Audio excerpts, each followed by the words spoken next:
ارأیت من اتخذ الہہ ہواہ، کیا آپ نے اس شخص کو دیکھا ہے جس نے اپنے نفس کی خواہش کو ہی اپنا خدا بنا لیا؟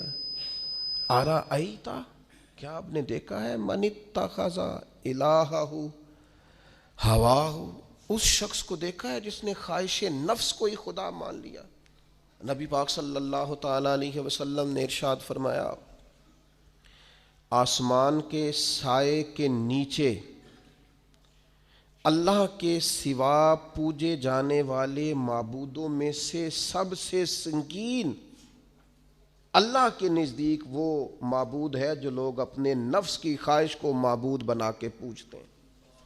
رب کہتا ہے انہوں نے اللہ کے مقابلے میں معبود بنا لیا۔ کس کو؟ نفس کی خواہش کو۔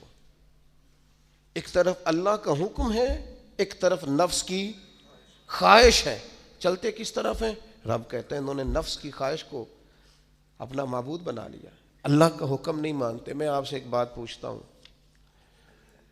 جنازے کو بھی نماز ہی کہتے ہو نا؟ اس کا پورا نام کیا ہے؟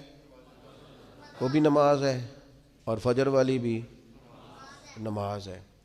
کتنا دوڑ رہا ہے بندہ، محلے کا ایک علاقے کا ایک بااثر آدمی انتقال کر گیا، دوڑ رہا ہے، چھٹی لی ہے، بھاگا آیا ہے، جلدی سے وضو کیا ہے، جنازہ پڑھنا ہے، لمبا چوڑا رش ہو گیا، صفیں گنی نہیں جا رہی، سر گنے نہیں جا رہے۔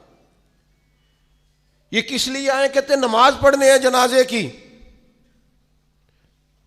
اگر تو آئے ہو نماز پڑھنے تو فجر بھی نماز ہی ہے، ظہر بھی نماز ہے، عصر بھی نماز ہے، مغرب عشاء بھی۔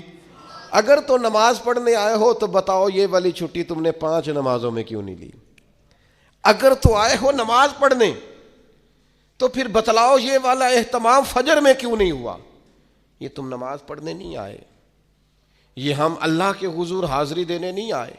یہ وہ جو سیاسی رکھ رکھاؤ ہے، یہ جو ذاتی یہ نفس کی عبادت ہے، یہ اللہ کی عبادت نہیں ہے، یہ خواہش نفس کی تکمیل ہے۔ یہ رب کی عبادت، یہ تو اپنے خواہش کے پیچھے دوڑے آئے ہو۔ مجھے بتلاؤ نا۔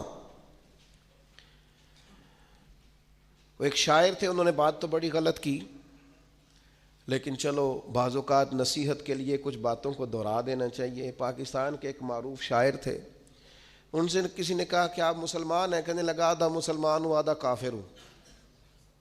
اور کس طرح؟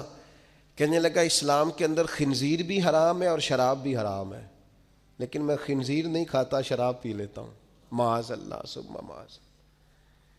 کہنے لگا خنزیر سے مجھے نفرت ہے، شراب میں چھپ کے کہیں کونے میں جا کے پیتا ہوں، تو آدھا مسلمان ہوا نا۔ کہ اگر تو میں دین کا حکم سمجھ کے نفرت کروں تو پھر جتنی خنزیر سے کروں اتنی شراب سے بھی کروں۔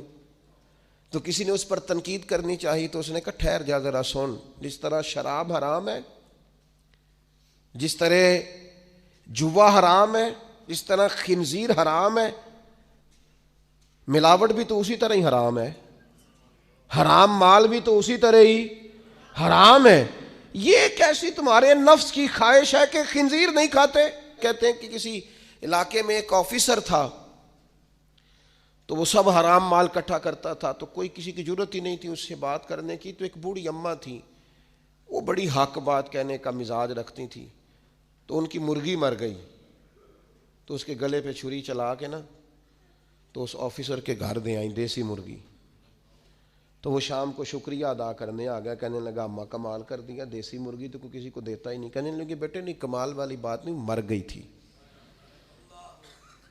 تو وہ ناراض ہو گیا، کہنے لگا مر گئی تھی تو میرے گھر کیوں دے دی؟ کہنے لگی سارا محلہ جانتا ہے تو سارا حرام کھاتا ہے۔ تو میں نے کہا یہ کروڑوں حرام کھا گیا تو کوئی مشکل نہیں، تو ایک مرغی سے کیا تکلیف دے گی؟ تو وہ اللہ نے اس کے دل میں بات ڈالی، اس کو اثر ہوا، وہ رونے لگا، کہنے لگا بات تو ٹھیک کر رہی ہے، کروڑوں روپیہ حرام کا آئے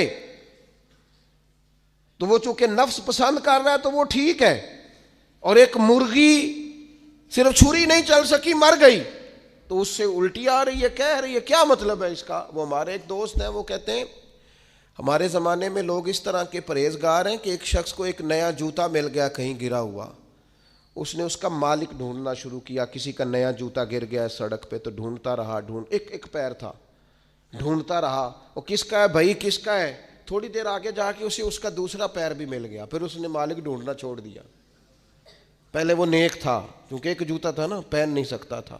جیسے ہی اسے اتنی تکلیف کی بات ہے امت مسلمہ میں، نفس کی خواہش کو خدا بنا لیا، جو تیری طبیعت میں آئے ویسے ماں باپ کو تو وقت نہیں دے سکا، ویسے اگر تجھے کہا جائے کہ ماں باپ کی طرف سے کسی یتیم بچے کا خرچہ اٹھا لے، وہ تو نہیں اٹھا سکتا۔ تیرے ماں باپ چلے گئے، ان کی وجہ سے تو کسی غریب بہن بھائی سے تعاون کر تاکہ ماں باپ خوش ہوں، ایصال ثواب، وہ تو نہیں کر سکتا۔ دیکھیں چیلم پہ 50 پکیں گی، جو کہ پتہ چلے نا برادری کو کہ جناب نے چیلم کیا۔ یہ نفس کی خواہش کو خدا بنا لی۔ سیاسی افطاریاں ہو رہی ہیں، کسی کی نیت پر شک نہیں، اچھی نیت سے لوگ افطاری کراتے ہوں گے، لیکن وہ گھروں کا بھی تو ہمیں پتہ ہے نا کہ جہاں لوگ آٹا بھی اس لیے تھوڑا پکاتے ہیں کہ کل بھی اس کی ضرورت ہے۔ وہ محلے کے گھر نظر نہیں آتے؟ افطاری کے لیے ایک سجن بلایا جو پہلے کروڑ پتی، اور بلایا کہاں سے؟ لاہور سے، اسلام آباد سے، فیصل آباد، تو جو تیرے ارد گرد تھے۔ نفس کی خواہش کو خدا بنا لیا۔ بندہ مومن کی یہ شان نہیں ہے۔